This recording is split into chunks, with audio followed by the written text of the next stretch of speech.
this is Kiran Manral. I'm back with another episode of Chasing Creativity, and today I have with me the wonderful Anu Menon, whom we still know as ex-Lola Kutty.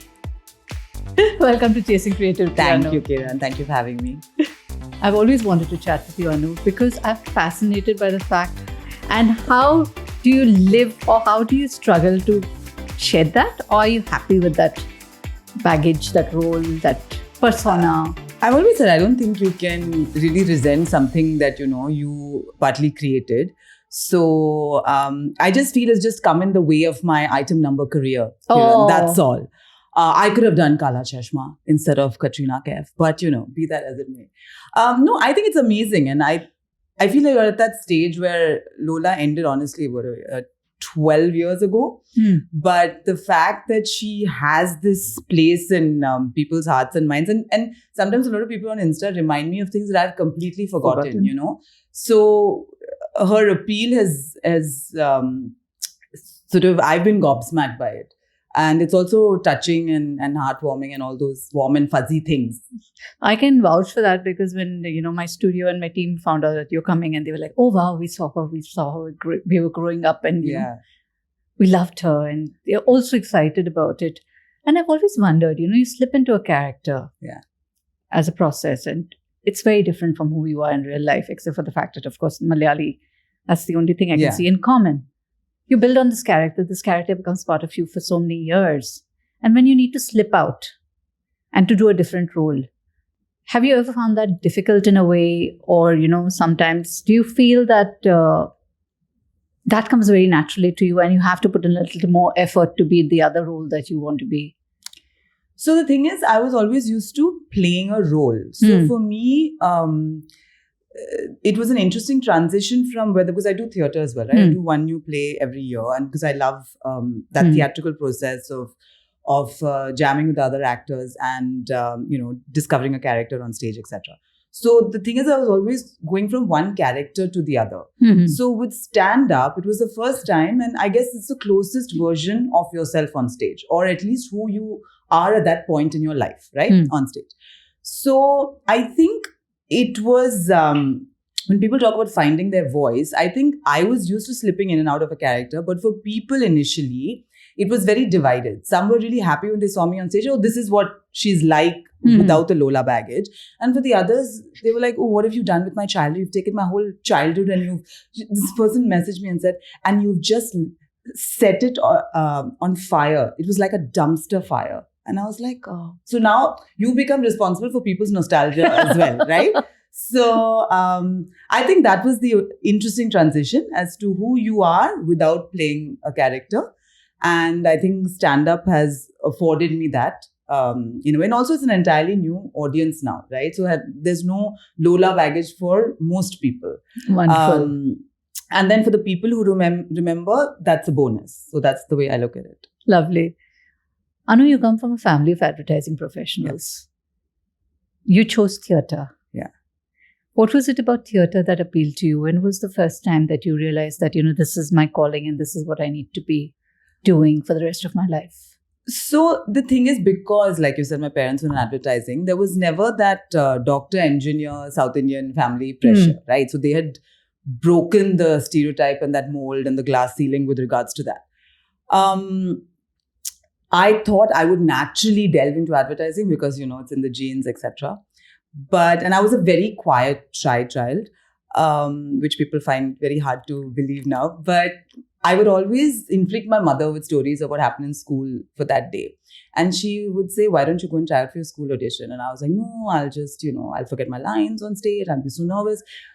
And then she threatened to go to my principal. And I was like, no, that will be really embarrassing. So I'll go for the school play audition. And I got the audition. And so I went on stage at 14, like all my teachers like, oh my God, Anuradha, where have you been all these years? And I was like, I was a quiet girl in the corner coming, top 3 in class all the time. Seen but never heard kind of thing. So I think for the first time, they saw the quintessential nerd transforming into something else on stage. So I think after that, there was no looking back. So I always say that whatever part of the world you go, there is something incredibly inviting about an old musty theatre. you know. Mhm. I don't know, it's like the same feeling when you go into a library, you know, the smell of books, it's that. I think it's quite intoxicating. So theatre does that for you, you know, Yes. with Masti Theatre. Absolutely. And your first performance on stage, it's very immediate when you perform on Yeah. stage. You get the response immediately Yeah. from the audience. So do you have any memories of that and how it sort of maybe affected you positively, negatively, whatever? So it was a play that I co-wrote with my friend. And when you hear that first laugh, because you're used to practicing, right? But when you get that live reaction of that first laugh, that is an amazingly, I guess, transformative experience. And just the art of knowing when to stop, holding the laugh, riding the laugh, catching the laugh at the right point, just on its way down before you give the next line. You know, these small technical things. And I think what I've realized after many years of theatre is that a lot of things we take for granted actually, for most people, isn't as, or you know, like for example, standing at the 3/4 angle, catching the light, knowing when to catch the laugh on the way down in order to give your line. A lot of things we take for granted as stagecraft, but actually is not so as easy as you think. It's just because you've been doing it long enough, you know. So, and I think when you work with different directors, each one teaches you something. And that for me is an incredible takeaway. Everyone's process is different. Like when you move on stage, you move with purpose. You just don't move dhila, you know. You're moving in order to do something.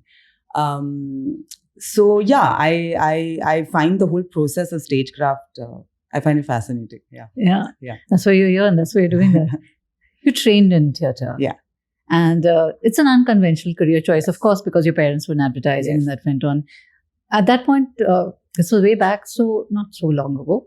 I'm more carbon dated. No, it is way back. No, I'm more carbon dated than you are. But I know at that point, it was like all doctor, engineer. And so peer pressure apart, getting into theatre, training into theatre, and then knowing that you're coming back to a profession which has no guarantees, so to speak. Yeah. Was there any fear? Was there any doubt? Did you think that, what am I doing? Kya hoga kal? You know, I think when you're younger, it's much more simple in your head. You don't overthink it.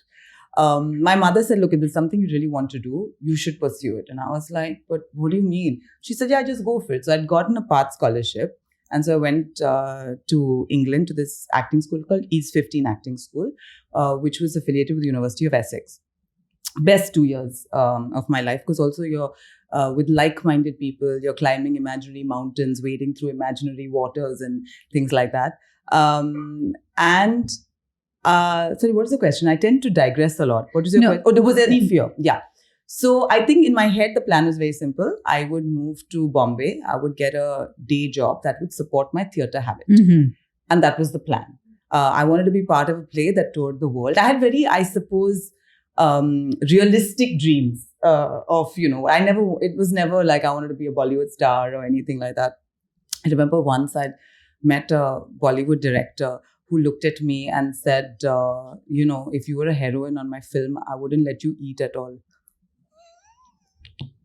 So now when I look back, I laugh, but I was thinking if I really, and it didn't affect me that honestly, because that wasn't the dream, I suppose. But if it was, then I would have been like, oh my God, devastated. But I was like, yeah, okay. So theatre, you just mentioned that you wrote your first play. Yes. Writing has always been a passion with you. You continue to write? You've written a fair bit after that. I mean, I just write my stand-up and I write the odd article once in a while. I should write more, honestly. But I mean, I did literature in college, and I went through a phase where I just didn't read any books, because you read so much, you know, during that 3-year program. And also you're used to dissecting books. At one point, you just like, you forget just the pleasure of reading for reading's sake, you know? Absolutely. So it took me many years after to get back to reading. And now I just blame social media for not letting me read as much as I would like to. And in fact, just before you came, we were talking about how our general knowledge today, all of us, is just Instagram Reels. Yeah, but I suppose, I mean, it's a different thing for us. I worry for, you know, say my son's generation. I always say, it's like sometimes a generation that can Google everything and knows nothing. You know what I'm saying? Like, I guess because they don't need to, because they can Google it. Like, everything's available. And it makes sense. Why keep so much unnecessary information in your head? Yeah. But no, the point is that I think when you don't think about failure and stuff as much as when you're taking, say, a risk later in your life, career-wise. So I know a lot of people who were in corporate jobs who say, now suddenly, let's follow our dream. We watch Tamasha and now, this is what we want to do with our lives. I think that you tend to think about that a lot more. Also, when people get married earlier, you don't think about it as much as, oh my God, what if it doesn't work? It's such a risk and blah, blah. I think with the younger you are, you just sink or swim. Absolutely. Or it doesn't enter your, mind's eye as much. Yeah. So what kind of an actor are you, Anu? I'm a director's actor. Because I feel the director is looking at the whole picture. You have your idea of what your character is. So I do like a whole character arc and study and the color she likes and the day she was born, her zodiac sign. Oh, lovely. Yeah. A favorite memory, her relation to the father and mother. Like you do a whole backstory. So the character is living, breathing person. Not that the audience is going to know, like, she's a Sagittarius, but just for you to give it some color and make her a throbbing human being outside of yourself. So I do all that, and then wherever the director sees this character going, because also has to fit into the larger picture. So I do feel like I am a director's actor a great deal. Yeah. So there's a research that happens. There's a slipping into under the skin of the character that happens. There's rehearsals, of course, that happens. Yes. Anything else that you think is essential to somebody who's on stage to know when they're getting on stage? Just that I think it's important to gel as a unit. I think depending on, I guess, I feel if it's an ensemble cast, it's an added bonus if you all get along, because you'll actually like a family, right? You all are, you're traveling together, you live together. So you do become this, little gypsy family going from place to place. So that is my favorite part. I think the friendships that theatre has given me, because also you're not doing it for the money, honestly. You're not making that much money from it, right? It's like you keep your soul happy. So therefore, it's a purer love and a purer love relationship with the stage, which I think is beautiful. How did stand-up come into your life? So I think it was an extension of maybe, something I wanted to try after Lola ended, but I was pregnant at the time, and I don't think maybe India was ready for that time in 2012, like a big-bellied woman on stage cracking jokes. So it was something that I wanted, and I delayed it obviously because then in the first couple of years you're just, you're sleep deprived and irritable and hungry. So I just, I feel it's like an extension of my stage life, and so therefore my stand-up comedy style also is very theatrical. And there are highs and lows and, there's movement and it's very story-based. So I feel, why do people laugh? Like with any humor, it's either because the base is always the truth. Either it's something you identify with, empathize with, or the comedian is giving you a worldview you had never thought about.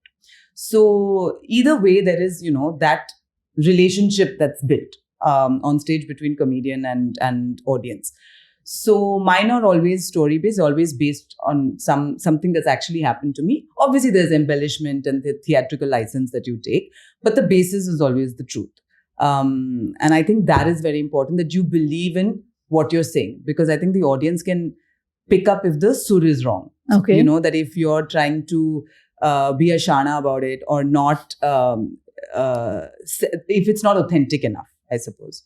So in that way, it's like an honest transaction, and some days the joke can go, and that's the thing that keeps you, I suppose, grounded and always on your feet, because today the joke can go amazingly and tomorrow it can go like fall flat on his face. And you're just like, what just happened? It's like 20 hours since yesterday. New people. New people in the audience. Yeah.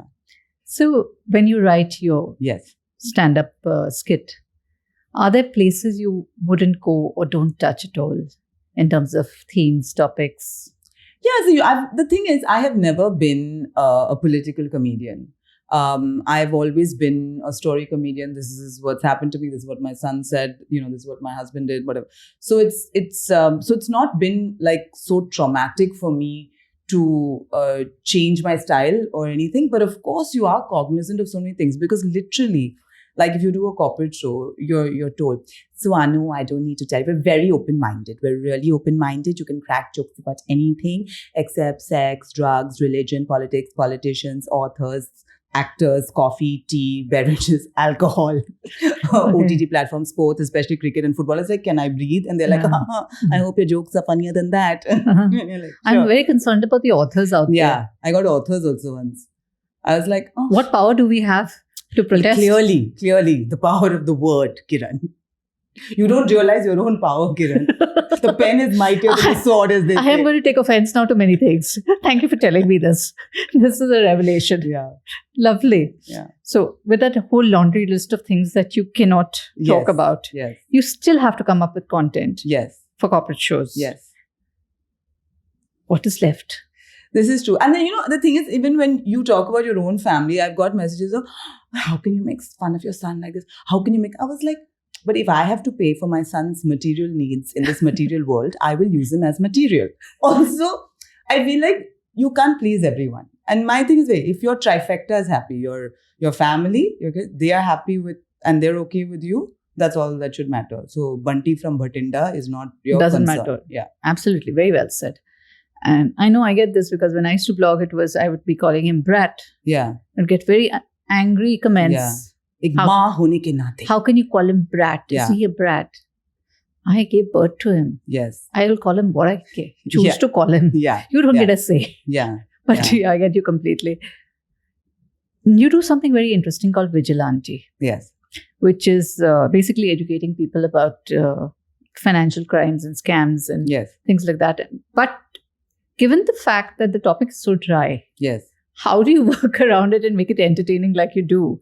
What is your process to come up with the script? I mean, the agency comes up with everything. Do you do anything? And then we just, you just add stuff to it. Because what else, you've got to humanize the character who is selling you this information. And Touchwood, it's a campaign that has done. It's been running for a while. Recently, yes, it has. And I hope it continues. We recently got a lot of awards at the Abbeys. Congratulations. For this campaign we did with Nora Fateh. So I was saying about how, with the introduction of AI, you can get scammed by celebrities saying that this sale is on or that thing. Actually, it's not. It's just AI generated. So they had to use my body with Nora Fateh's face. And I was like, now Anu Menon has arrived in life. And then someone saw her face and said, hey, listen, your face is quite close to hers. I said, sure, just the bank balance and the millions of followers. That's different. That will come too. If everything else has come, wo bhi ho jayega. Why not? I mean, this is what the youngsters call Delulu. There's no Salulu for it, Kiran. We have to make the Delulu our Salulu. That's true. Yeah. Amongst all the characters that you've played on stage, in the roles you've done, and you've done a few films too, some roles. Yeah, very few. Yeah. Is there something that really was difficult to get into? Was something that you had to really struggle to do? Or, you felt you couldn't identify with this character, you couldn't see the motives as to why the character behaved in a certain way and had to work through that to perform? I think when I choose roles on stage, I suppose some sort of intentionally stay away from comedic parts. Okay. Because that anyway I do on stage in my stand-up. So I intentionally don't pick comic roles. And like recently there's a play I do called Hidden Agendas, which for me is very interesting only because the character is quite vanilla. So for me to like infuse life into a vanilla human being was challenging. And I think that is why you take it up as well, right? Because of the challenge of that. So I think, Kajol once said this, and I really admire the fact that she's so honest about it. She said, people give me a lot of credit as an actress, but I feel like, I've taken the roles of very strong women because that has come easier to me. Mm-hmm. And therefore, people say, oh, wow, what a wow, what a wow. But actually, it's because that has probably come easier to me, which is why I've taken them up. And so I do feel when the character is a lot weaker, that it is a greater challenge for you to as a woman that you would consider yourself, with some self-awareness, strong or not, that would be the challenge. It's a very interesting perspective. Yeah. And when you are in a role, I mean, you're preparing for something, a character on stage or film or whatever that you do. You did say that you do your research and you want to find out whether she's Sagittarius with Capricorn rising or whatever. Yeah. So how far or how deep do you go into building up the character in your head?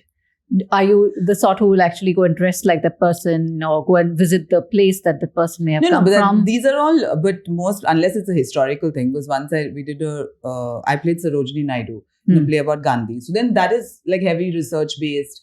You have visual references and stuff. Otherwise, it's up to you, right? So it's just a question of what inner life you are giving the character. Okay. So that's a lot to do with your own imagination. So unless it's historical, the amount of actual research is not as much as what you are, I guess, are deciding for the character. But with regards to stand-up, it's right because, everyone has a different process. And I write everything from A to Z. I've written my set.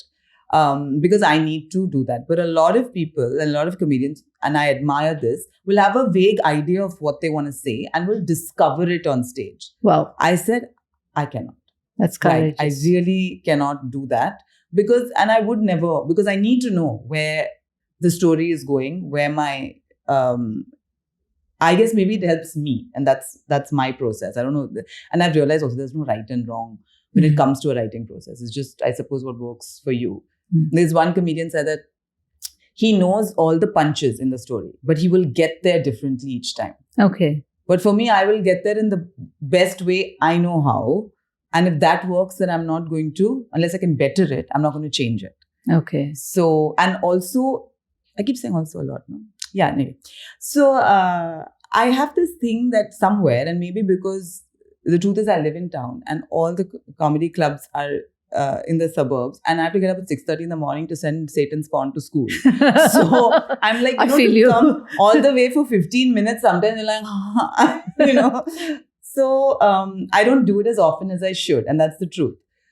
So someone said maybe that's why, you feel the need to write everything down. I said, no, I just think that's just me. It has nothing to do with... That's your process. Yeah. That's what works for you.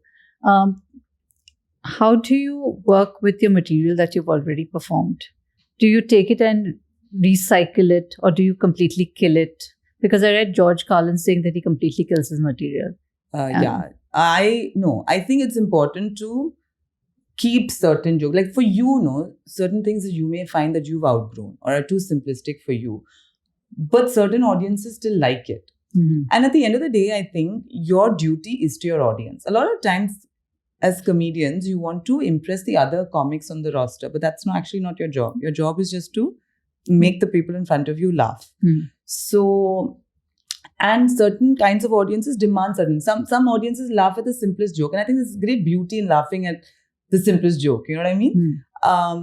So I don't think you can ever kill something. Like you may forget it, but it's always important to keep it. And that's why writing it is important. Because then you have the paper proof that it's brilliant. So I don't think you can completely kill it. It's always useful to, and it also reminds you of your own evolution, right? In terms of your writing, in terms of your performance, where you started off with a joke and how you would never think it okay to crack that joke again, or So I think that's always it's a nice thing to have. Lovely. Being up on stage, performing a set you've written, it's also very vulnerable. There's a lot of, because you're opening parts of your life, and sometimes stuff goes down well, sometimes it doesn't go down well. How does it affect you as a performer? So I think and this is a completely wrong attitude to have, but I put so much pressure on myself that I have to get it right at the get-go. And my friend Saurabh Pant, who's a stand-up comedian, said, an open mic is your time to fail, and you should allow yourself and give yourself that license to fail. But I was like, oh my God, what if I do? And then they'll be like, see, women are not funny, we told you. So I feel that is the mistake I made. There is no reason for me to carry the burden of an entire gender onto my 10-minute set on stage. But that is something that I do somewhere at the back of my mind. Okay. That's something that I have to learn to shed and get over. Also, I've always believed that funny is funny. But sometimes you have to be cognizant of the fact that your material may not be appealing to a 19-year-old in the audience. Because the things I talk about are not appealing to a 19-year-old. If I'm talking about my 11-year-old kid, what unka kya lena dena? Okay, great. So I think sometimes you have to understand that not every audience will get your material, and that's okay. Like the same thing did really, like we said, will kill one day and will not. So yeah, it is all it's an experiment. But I think somewhere you should also enjoy what you're saying, and if you find enjoyment in it, I think you'll find a way to make. Or sometimes you just leave a joke in there because it makes you happy. There are some jokes like he was like, why don't they get it? I too find it very funny. So, what is wrong with you people? Yeah. And the most like idiotic joke that you just like threw in like an and then they're like, ha ha, and you're like, I don't understand. The collective IQ of this room needs to be checked. Okay. I want to go back to something you just said about women not being funny. Yeah. And that's something that, I write humor. Yes. And you get that all the time that, women aren't funny. Why do you think that exists? Because women are damn funny. Do you think, I've heard all sorts of reasonings for this, because humor shows intelligence threatens, whatever. What is your take on this? Oh, Kiran, how much time do we have? We have 5 minutes. We have 5 minutes. No, I think it's also the idea of, are women encouraged to be funny, right? If you go from when your child is small, look, when I look back now, all the girls wanted to be Elsa. So for the fancy dress, they all wanted to be a princess and be pretty, right? There was one girl who came as a witch. Lovely. And I was like, that is the girl with a sense of humor. Lovely. Right? So when you're distributing lines in a play, okay, the girl will get the chunk of 20 lines and the boy will be like, what's that? And everyone start laughing. Because the duffer's been given only that line because he can't remember 20 lines, right? Because girls are just conscientious and they want to be teachers' pet and they will do all their work really well and beyond. You know what I'm saying? So, whereas boys are like, and girls will say, oh my God, he's so funny the way he said, You know what I'm saying? So, women are also encouraging of boys' stupidity that passes off as the Stockholm syndrome is happening. Yeah, totally. In a way, it is. So it's a question of, I suppose, whether women are encouraged or in an environment where they're encouraged to be goofy and silly. But it's I suppose, more palatable from a boy than sit properly or a girl. Girls don't do that. And of course, boys, my son faced that as well when some uncle said, don't cry, are you a girl? And my husband said, no, if my son wants to cry, he will cry. So I think now, of course, things are changing, but the etymology is what? Girls are not encouraged to be funny. They don't think it's cool enough to be funny. Or it's the same thing. Girls don't know sports. It's not true. You're just not finding the right girls who know sports to put them on TV, right? So it's just that. And hopefully, next generation of girls will get it right. Yeah, I'm crossing my fingers. Yes, and also it is a powerful tool, Kiran. It is a powerful tool. Very. Maybe it's rarer, but it doesn't mean it doesn't exist. But you can see that it wields power when you say something and people laugh and smile and like man ko tasalli milti hai ki, you hold the room. Yeah, totally hold the room. Yeah, and that's something I think men are not very keen on giving up.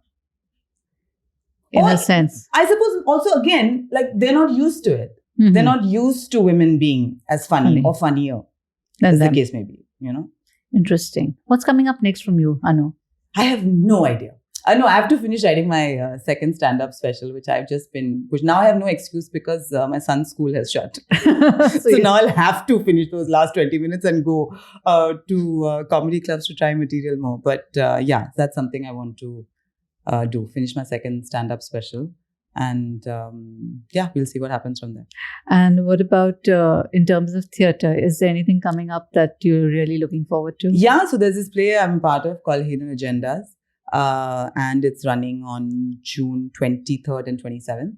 So that's like, I think, a couple of shows a month, which is, it's very entertaining. It's very entertaining and it's moving and it's raw and it's a lot of things.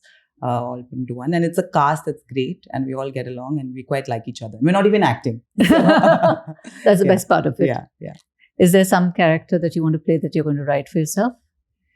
I have actually. I've written a one-woman monologue, and I would like to see that maybe. Also, I'm a very lily-livered South Indian Kiran. Like, I'm not very pushy for myself. I'm a bit like, jo hoga so hoga, you know. In the shark eats shark world. Yeah, it's not worked out for me.